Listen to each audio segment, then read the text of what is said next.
On est sur le site des Wallons à Dour. Nous sommes des formateurs en apiculteurs et nous avons une convention avec le PCDN de la commune de Dour.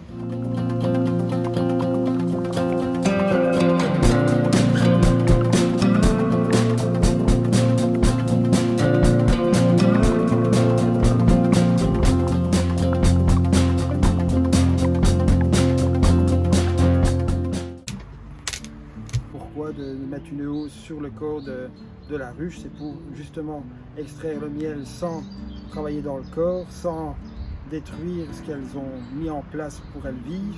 Et donc nous, on exploite cette partie. Donc ici, nous avons la hausse. Hein. Donc ça, c'est que du miel. Voilà. Donc c'est partie corps, partie hausse. Et alors là, on va dégager la grille à reine qui empêche la reine de monter dans la hausse. Ou sinon, on va y répondre. Ici, c'est vraiment de la cire fabriquée par elle. Là, tu n'as pas pris naturel. Donc, c'est la cire qui est logiquement utilisée pour les cosmétiques. Alors, le premier cadre de rive, bien souvent, c'est la nourriture pour le corps.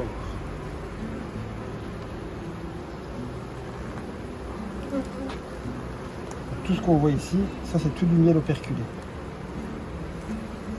Et là on a déjà un petit peu de couvert. C'est là où la reine elle pond. Et en pleine saison, comme maintenant, si la reine a la place pour pondre, elle peut pondre jusqu'à 2000 œufs par jour. Donc ici on a tout ce qu'on appelle les ouvrières. Et alors tout ce qui est plus gros ici, ça c'est le mâle. Okay. Le mâle n'hiverne pas. Et là on voit, donc là on voit toutes les larves, c'est fraîchement pondu. Bien, tout ce qui est blanc, c'est des larves. Donc toute larve d'ouvrière est nourrie les 3 premiers jours à la gelée royale.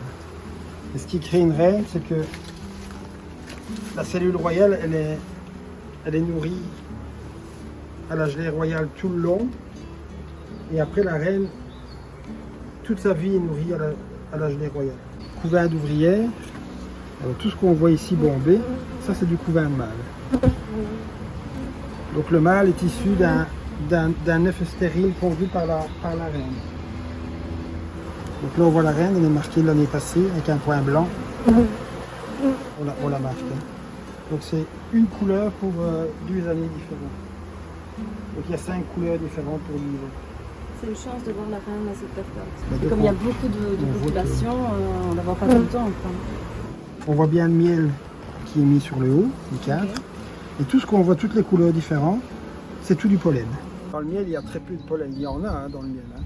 Il y a quand même une partie de... C'est ce qui permet de savoir justement quelle est la dominance du miel.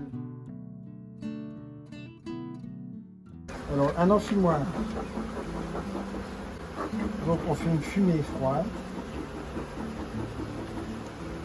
Et leur réflexe, en fait, c'est comme tout le monde. En fait, elles, leur trésor, c'est le miel.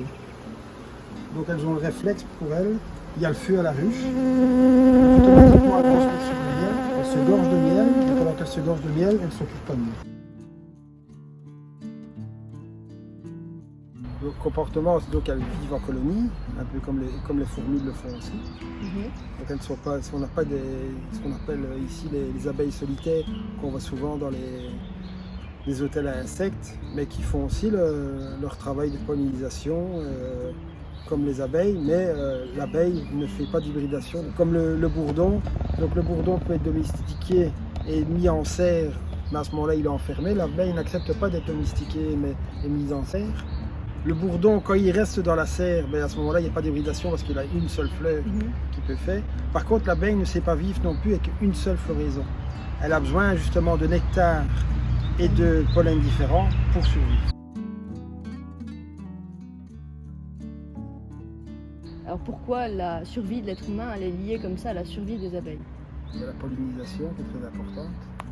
Surtout que l'abeille domestique ne nous donne pas d'hybridation à la pollinisation. Donc ça veut dire qu'elle fait une seule fleur avant de retourner à sa ruche, ce qui permet d'avoir des fruits de très belle qualité et dans tout ce qui est pollinisé. L'environnement qu'on a n'est pas mauvais. Ce qu'il y a, c'est qu'il faut éviter au maximum les pesticides, nous, dans nos ruchers, on essaie de ne pas mettre justement des ruchers près des champs pour éviter toute pulvérisation. Mais bon, l'agriculteur n'est pas le seul responsable de pulvérisation. Mais toute personne qui utilise des pesticides dans son jardin fait des fois plus de dégâts qu'un agriculteur. Planter un maximum de fleurs et d'arbres fruitiers. Les vergers, il y a un maximum de fleurs. L'aubépine, il y a les acacias, le faux acacia qui va démarrer maintenant, puis il y a les tilleuls, le lierre, donc qui est très important pour l'abeille. Et après, justement, il y a les ronces. Ici, on est sur un site où il y a énormément de ronciers. Donc la fleur de ronce aussi a un apport nectar, pollen. Nous avons une école sur l'entité de Honnel à Onnezy. On fait formation une fois tous les 15 jours le samedi et c'est un cycle de 2 ans. C'est possible de s'inscrire. Je voulais faire une activité en 2014, puis j'ai eu l'occasion d'ouvrir une ruche et c'est devenu une passion. J'ai suivi la formation avec Vincent et je suis devenue apicultrice. Il faut mieux suivre la formation avant et mettre des ruches après. Parce qu'il y a beaucoup de personnes qui prennent des ruches et après on ne sait pas ce qu'on doit faire et ça va pas. Merci les petites abeilles. Merci.